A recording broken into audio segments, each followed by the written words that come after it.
Bismillahirrahmanirrahim. Assalamualaikum warahmatullahi wabarakatuh. Salam sejahtera dan salam sehat untuk kita semua. Perkenalkan, nama saya Yogi Sandi. Hari ini saya ingin berbagi pandangan mengenai peran media sosial dalam membentuk karakter manusia, khususnya di kalangan anak muda seperti kita. Di era digital yang sangat cepat seperti ini atau sekarang ini, media sosial sudah menjadi bagian tak terpisahkan dari kehidupan sehari-hari. Kita membuka Instagram saat bangun tidur, menonton TikTok saat istirahat, mengecek Twitter saat makan siang, dan mengunggah aktivitas kita di WhatsApp atau Facebook di malam hari. Dengan kata lain, hidup kita sangat dekat dengan media sosial. Bahkan bisa dibilang media sosial menjadi cermin kehidupan kita. Tapi pernah kita berpikir bagaimana sebenarnya media sosial membentuk karakter kita? Apakah media sosial membuat kita menjadi pribadi yang lebih baik atau justru sebaliknya?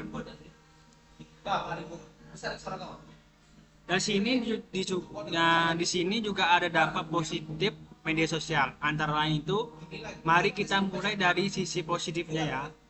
Terlebih dahulu teman-teman. Media sosial itu memiliki potensi besar dalam membentuk karakter yang kuat dan positif asalkan digunakan dengan bijak. Yang pertama, media sosial bisa membentuk karakter percaya diri dan berani berekspresi. Banyak dari kita yang awalnya pemalu atau takut berbicara di depan orang lain, kini menjadi lebih terbuka karena terbiasa membuat konten video, berbagi cerita Instagram, atau membuat tulisan opini. Ini adalah bentuk latihan komunikasi yang sangat efektif. Yang kedua, media sosial membuka peluang untuk menjadi pribadi yang sekarang yang belajar desain grafis, membuat video, memulai bisnis kecil-kecilan, atau menjadi konten kreator dari media sosial. Mereka memanfaatkan platform seperti TikTok, YouTube, atau bahkan LinkedIn untuk membangun personal branding. Ini menunjukkan bahwa media sosial mampu membentuk karakter yang aktif, inovatif, dan produktif. Yang ketiga, media sosial membantu membentuk karakter yang peduli terhadap isu sosial dan lingkungan. Kita bisa melihat bagaimana gerakan sosial donasi online hingga kampanye kesadaran lingkungan atau kesehatan mental lahir dan menyebar luas melalui media sosial. Melalui media sosial ini ini menumbuhkan rasa empati, solidaritas, dan tanggung jawab sosial pada generasi muda. Terus di sini juga teman-teman ada dampak negatifnya juga ya media sosial ini. Nah, di sini seperti dua sisi mata uang, media sosial juga menyimpan banyak tantangan dan dampak positif, terutama jika digunakan secara tidak bijak. Salah satunya paling sering terjadi adalah rasa tidak percaya diri akibat membandingkan diri sendiri dengan orang lain di media sosial. Kita sering lupa bahwa apa yang ditampilkan orang lain hanyalah potongan terbaik dari hidup mereka. Kita hanya melihat sosial hasilnya, bukan perjuangannya atau kegagalannya.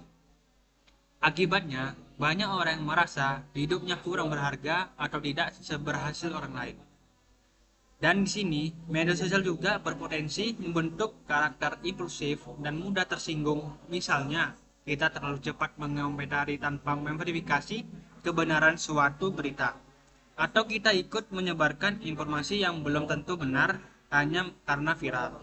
Ini bisa menimbulkan masalah baik secara hukum maupun secara sosial. Fenomena cyberbullying atau perundungan digital juga menjadi perhatian serius. Banyak orang yang merasa bebas berbicara seenaknya di kolom komentar, bahkan sampai merendahkan dan menyakiti orang lain tanpa merasa bersalah. Jika hari ini dibiarkan, karakter kita akan menjadi pribadi yang kasar, tidak peduli, dan mudah marah. Dari semua yang saya sampaikan tadi, kita bisa menyimpulkan bahwa media sosial memiliki peran besar dalam membentuk siapa kita saat ini dan siapa kita di masa depan. Apakah karakter kita menjadi lebih baik atau lebih buruk? Semua bergantung pada bagaimana kita menggunakan media sosial dalam kehidupan sehari-hari. Media sosial sejatinya hanyalah alat yang menjadi sarana untuk berkembang, belajar, dan berkarya. Tapi jika tidak digunakan dengan kontrol, kesadaran, ia bisa mengubah kita menjadi pribadi yang penuh tekanan, iri hati, dan tidak stabil secara emosional. Nah, sebagai generasi muda yang hidup di tengah perkembangan teknologi, tugas kita bukan hanya menjadi pengguna media sosial, tapi juga menjadi pengendali diri.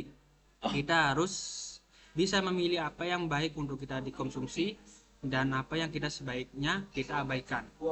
Kita juga harus bisa menentukan apa yang kita pantaskan, kita bagikan juga, dan apa yang lebih baik disimpan untuk diri sendiri.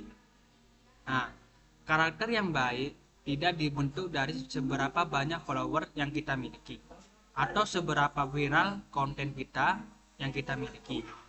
Karakter yang baik dibentuk dari sikap, nilai, dan konsistensi kita dalam memilih untuk melakukan hal-hal yang benar, baik secara online maupun secara offline.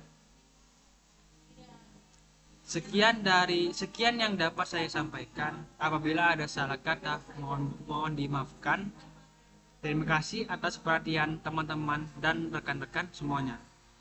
Wassalamualaikum warahmatullahi wabarakatuh. Bye. Lu buat ya.